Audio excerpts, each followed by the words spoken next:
Okay, so where is this information coming from? Is it coming from the recruiter? It's a lie. Don't get your information about your position or anything from the recruiter.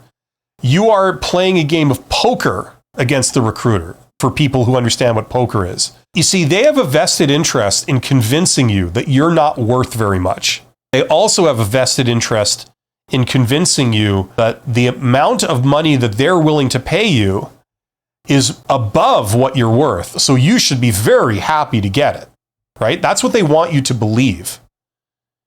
If they could get every candidate to believe those two things, they would get a lot of talented people for very cheap, and those talented people would have very high morale working for them, and they would never leave if they believed those two facts. So they have a vested interest in convincing you of this.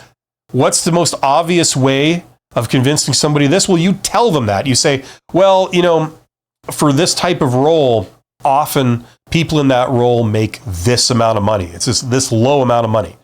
And you're listening to this and you're going, And then they say, well, we're prepared to pay you this much because we believe in you. We think you're awesome and you're our lead candidate and blah, blah, blah, blah, blah. We want you to make you feel good about this so that you will be happy with this amount of money that we offer you.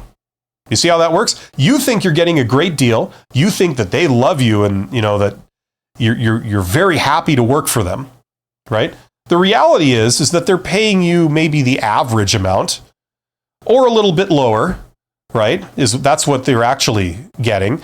That's what this really is. It turns out the range starts here and it goes all the way up here, but they're paying you this, right? But they don't want you to feel that you're at the bottom of the range because then you'll feel like you didn't get a good deal and your morale won't be very high. And if you do believe that now you're capable of getting this, you'll go somewhere else if they will pay you that, and they can pay you that. So they don't want you to believe that, right? So don't get your information from the recruiter. The recruiter is your opponent. They have a vested interest in having you believe lies about how much you're worth and what you should be happy with and what's reasonable, right? How do you discover the reality, like the true facts? You don't get it from these people. You go out and get other job offers, or you do other things that give you real world evidence. So if you get another company that's willing to pay you 80, no one can tell you you're not worth 80. That's unrealistic. You see what I'm saying? I have evidence that I'm worth 80. They're prepared to pay me 80. And if I accept their job offer, I'll be making 80. In what way am I not worth 80? Right? Now, am I worth 90? You don't know. No one knows. Go out and see if you can get a job for where they offer you 90. If you can't, that suggests you may not be worth 90. But if you can, then it's conclusive evidence that you are. That's how this stuff works. If you don't know the answers to this, they certainly don't, right? So that's what it's based on. Don't get your information about how much you're worth from the recruiter who's sitting across the table from you. They want you to believe you're worth 20, and you should be very happy to get 25. That's what they want you to believe. That's what negotiation is. You want the other person to believe what you would have them believe, right? And they'll try all kinds of tactics to get that. The most obvious of which is they just tell you, and you think, well, they told me this, so it must be true, right? And unfortunately, that's how a lot of people get exploited. Now, that's going to vary by industry, though. That's not like a universal thing. Sometimes it's quite the opposite. Sometimes, you say anything other than the minimum, they'll reject you outright. It varies by industry. It varies by geographic region.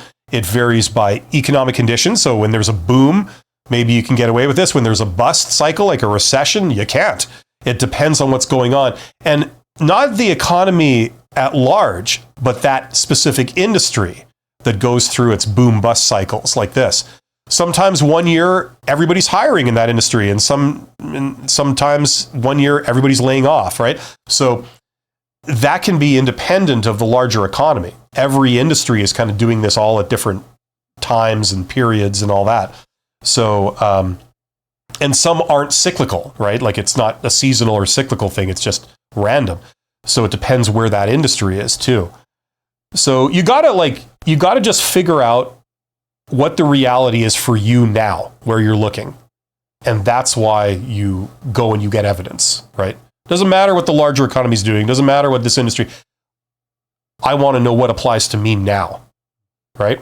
So that's what your goal should be, to get real world evidence. And that's what you go off, not what somebody tells you, especially your opponent who has a vested interest in paying you less money, right?